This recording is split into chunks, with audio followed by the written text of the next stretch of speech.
I was already sleep deprived the next morning. I was supposed to be up at like 8 a.m.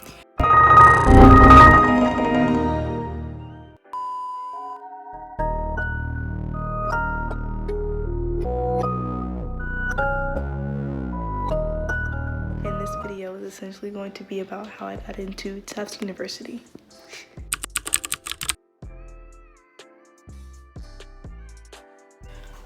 So I've been taking AP classes throughout high school. My school only allows us to take 3 a school year. So I took 1 my freshman year, 2 my sophomore year, 2 my junior year, and 3 my senior year. Don't do that. AP classes are a mess, especially with the whole COVID-19. So now we're just online. This is about to be real interesting in the next month or so. No.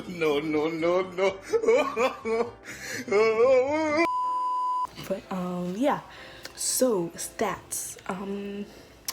My ACT score is a 27. I took it my first time, got a 24. Took it a few months later, got a 27. My SAT is at 1150. And my GPA is a 4.56, which is a 3.91 roughly on a 4.0 scale system. So those are kind of like my stats a little bit. I didn't know much about Tufts like a year ago, honestly. I would definitely say that it's a school that when I went to a program or like a fair, college fair, and you know, you're walking around and stuff, I noticed the school and I'm like, oh wow, this seems kind of cool. So I started looking into the school more, and then my guidance counselor, he told me about how they had a flying program in October. So I went to the Voices of Tufts program, and that's kind of when I went to see Tufts for the first time. And I've never been to Massachusetts before, so it was definitely new, but I would definitely say it was a great experience. We was there for about a day, and well, a day and a night, but I would definitely say that program made my decision a lot easier to apply to Tufts, because once I saw it, I'm like, wow, this school is really nice, you know. And then like we were up to like 3 in the morning playing a video game, so I was already sleep deprived the next morning. I was supposed to be up at like 8 a.m. But there's like a little sky rooftop on top of like the library kind of, and looking out on that, I was just able to clear my mind there and sit there for hours. And I feel like once I felt that moment of just like calmness, I just kind of knew that this would be the school for me. So I was debating if I wanted to ED, which is early decision. Decided to do early decision for Tufts University or regular decision. I ended up choosing regular decision because I'm the type of person who likes to apply to a lot of schools and have a lot of options. So I applied to a boatload of schools. But I would definitely say that I don't regret applying regular decision, because it's just kind of who I am. I prefer to have like options for everything and then work through my way of thinking. But that's just kind of what I thought. So that's kind of how I narrowed it down. At the end, maybe like a month ago, it was between 4 schools: University of Illinois at Urbana-Champaign, Dickinson College in Pennsylvania, NYU, New York University, and Tufts University.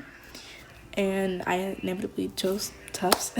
I made that decision just kind of going through financial aid and like just kind of what I thought. I went through each of the school's websites, you know, looked into like their mascots and like their videos.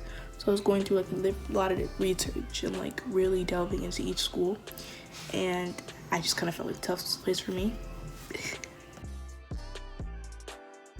Guys that are going to be uprising seniors, I would just definitely say to give time to yourself, you know, because like some seniors you're going to say, you know, this is the year that really counts, so we're really going to put in all the work and go real hard, do all these APs or whatever, honors classes.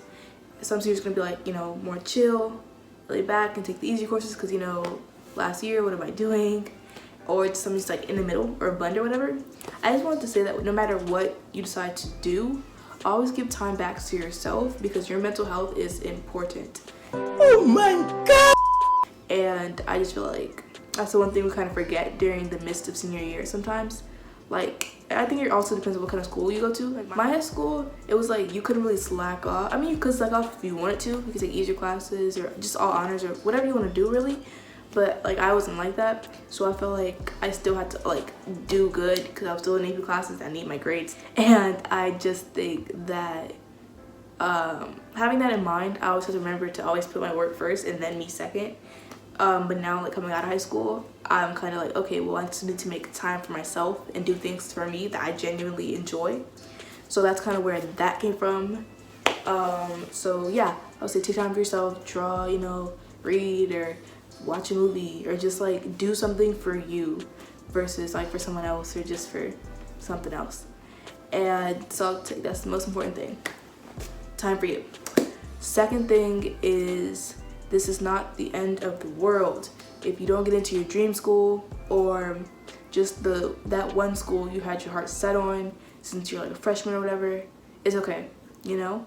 Your life is gonna continue on, and no matter where you end up, I feel like the most important thing is that you're there for one. Like you may say, okay, well I want to go to Harvard, but I'm on the wait list or I'm rejected or whatever, and you can't go to Harvard. So now your dreams are crushed. That's not true at all, because I feel like your opportunities lie within you, not the school you're going to. Like, okay, yeah, Harvard may have a few additional resources that your school may not have, but I feel like you can always, if you're the type of person, if you really want this, then you're gonna find a way and make it work for you and turn that school into your dream school, and just like be happy about where you ended up, or just like don't have like resentment towards the whole process or just anger or something like that, you know, because everything, in my opinion, everything happens for a reason.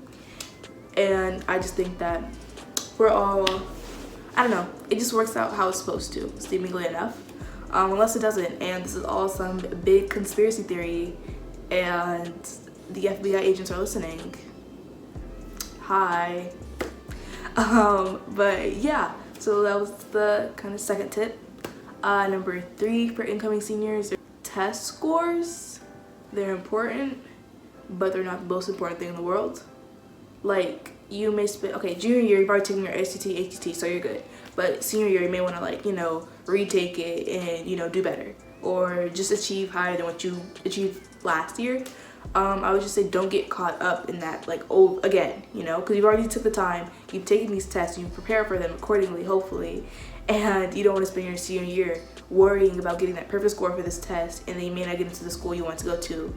Or even if you do, you know, you would say, I'm proud of you for doing that hard work, but I'm just saying that it's not crucial that you have to continuously retake these tests to see the improvement that you want to see. Don't drive yourself crazy taking these exams. But those are my tips for incoming seniors. Good luck, guys. It's your last year of high school. Make it count. Don't make it count. The choice is yours. Take whatever road you want to go down. You know, no one can decide for you, and this is your life, and you're the only one living it.